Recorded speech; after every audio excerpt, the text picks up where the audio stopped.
It's showtime! Hey, and welcome to Shomi Some Television, the segment where I binge watch television programs thanks to Roger's Shomi service, and then, tell you all about it. In this episode, we are talking UnReal Season 1. Now, I hadn't really known about UnReal outside of it being in the Shomi, listings and sometimes coming up on the little video until a friend of mine, Shannon Riddler, had talked about it on her channel.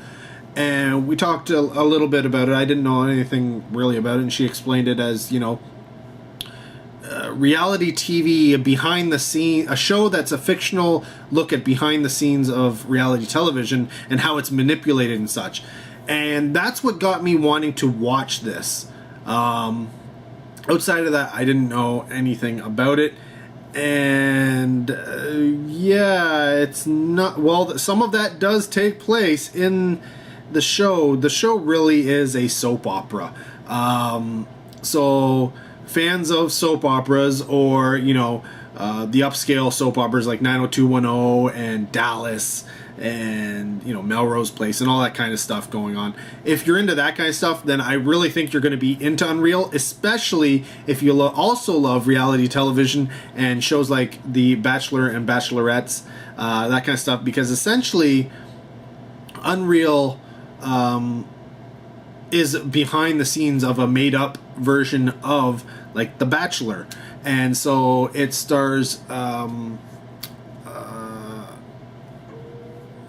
Shiri Appleby, who you would most likely know from Roswell.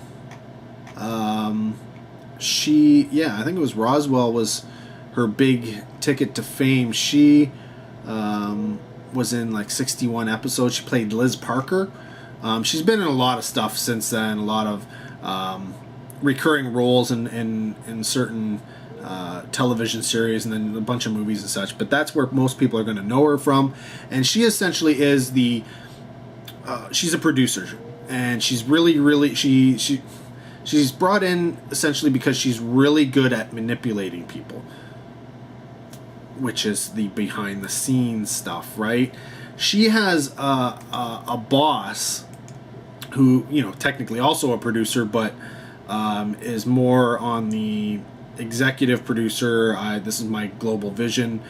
Does deal with in the camera booth in terms of, what's going on there and the end product. But she is the overall controlling force. And that's, what was the character's name? Constance? Yeah, Constance Zimmer played Quinn King. So Quinn is what she goes by. And Constance, you're going to know from a lot of things. Entourage was a big thing for her. What was the name of the character she played in Entourage?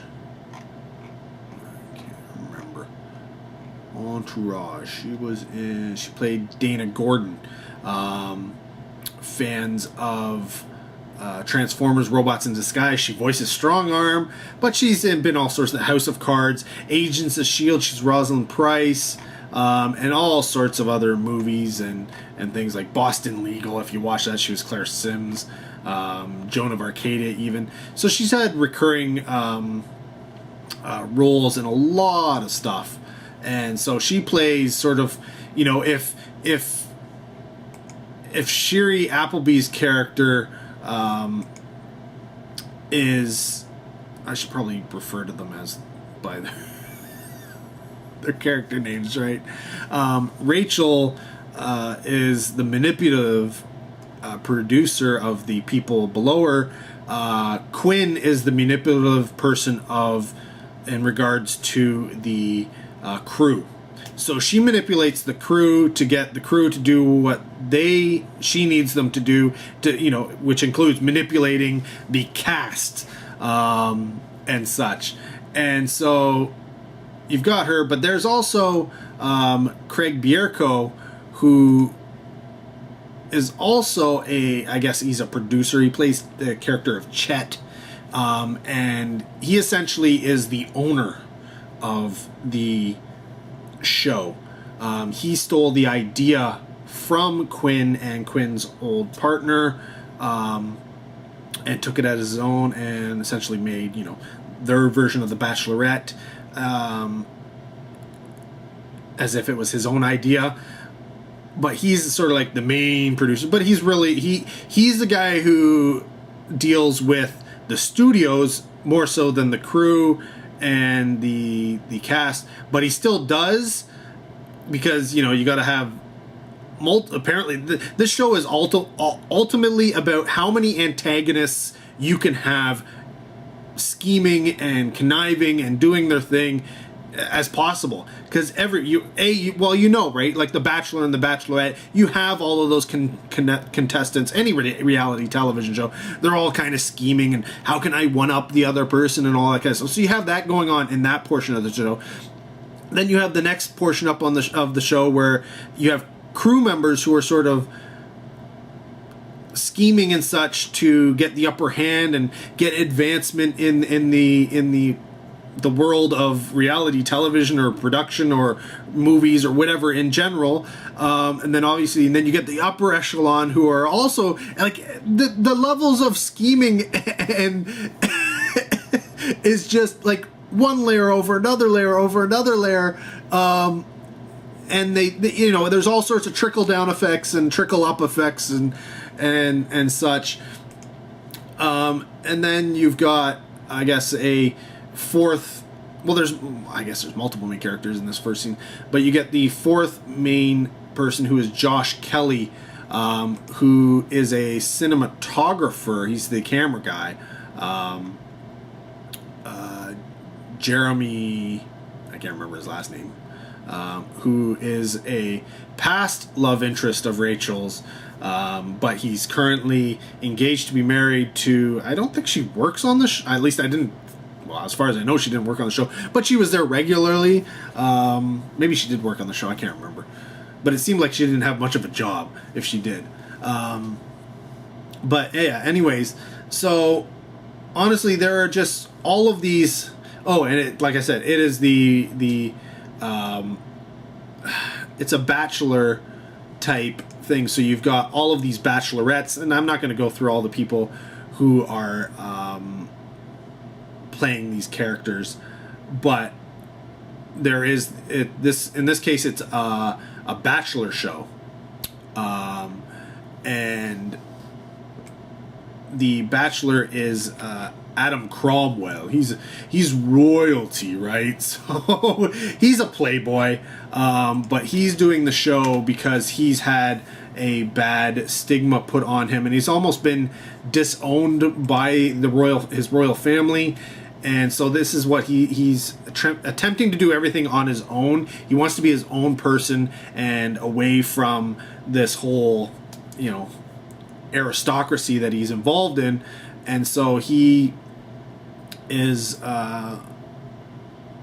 he's doing the show to try and better his image, essentially. And that's Freddie Stroma, who you will know from possibly the Harry Potter movies, because he plays Cormac McLaggen. And he's been in Pitch Perfect and After Dark and all sorts of different things. But yeah, he is the womanizer.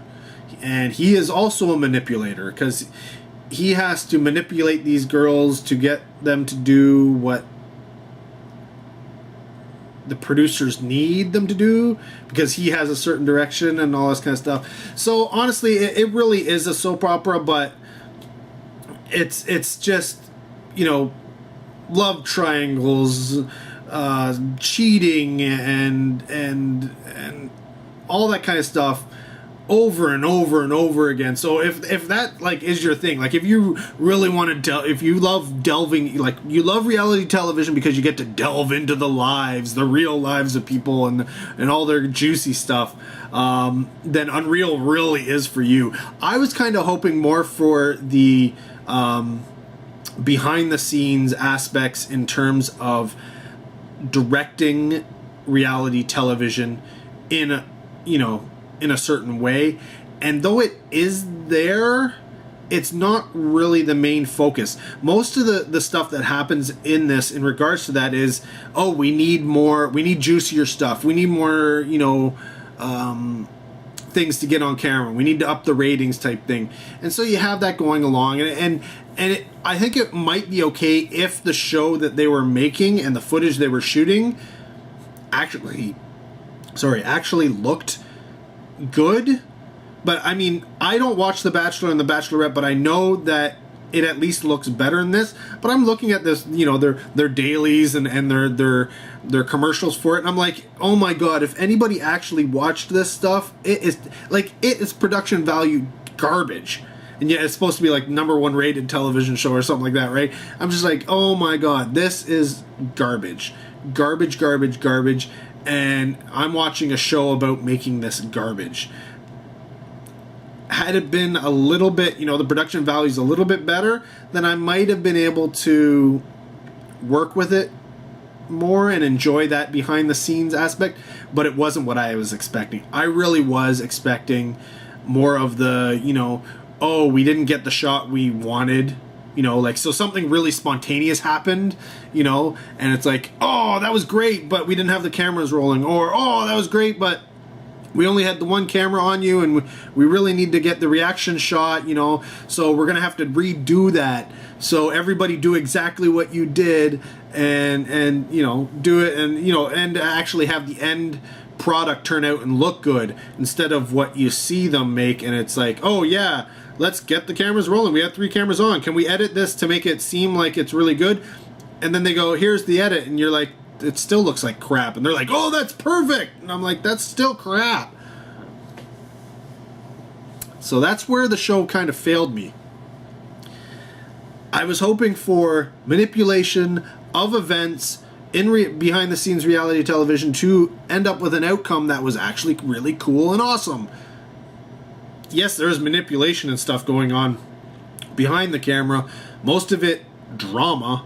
Like real drama. Oh my god, this person loves me. Oh my god, this person hates me. Oh my god, this person loves me again. Oh my god, I hate you. Oh, back and forth. Honestly, I can only take so much of that before I want to, turn it off. And I was hoping for a little bit something different. But that being said, I definitely recommend this. It's got everything that people who are into shows like The Bachelor and Bachelorette, reality television, dramas, the teen dramas, older people dramas, all that, soap opera-ish drama type stuff. If that's your thing, UnReal is your thing. Honestly, I did enjoy the characters and the way they were portrayed, except for, I think, the girls in the show. They were a little bit too much, not quite caricatures, but they weren't, I don't know, they didn't come across as very real. I expected more. And you know what? I expected more infighting and catfighting and stuff going on between them. But really, this show centers mostly on Rachel and what she's involved with. And everybody else is sort of just a bit player. And when they're doing all their manipulation, it's to eventually affect Rachel and Rachel's story. So UnReal is really the story about Rachel. And then there's different levels of who's next in line in terms of characters. And of course, I gave you pretty much the main characters there. Now, season 2 of the show has come and I believe finished already. So maybe that will show up on Shomi. And I will probably watch it simply because I did like the characters. And I would kind of like to see where it goes from here. It did pique my interest enough to make me go, well, what are they going to do next? So, in that sense, I am looking forward to season 2 a little bit. But, yeah, UnReal really isn't my cup of tea. Really wasn't what I was looking for. It's not to say that it was a poorly made show. It's just that the portions that I was looking forward to weren't really well, because they weren't the focus. They weren't really produced very well. And so if that's not the focus, why deliver quality there, I guess? The rest, you know, it's everything outside. This is just sort of filler, if you will, which was disappointing. But that being, like I said, if you like your drama, if you like your soap opera stuff going on, and reality TV is your thing, UnReal is definitely something you should be checking out, because I think you will love it. Love it. It is everything that makes those type of things work. So yeah, let me know if you've seen UnReal, if you're planning on seeing UnReal. You know, thanks to what I've said here. Comment down below. I'd love to hear from you. Till next video, take care. Have a good one.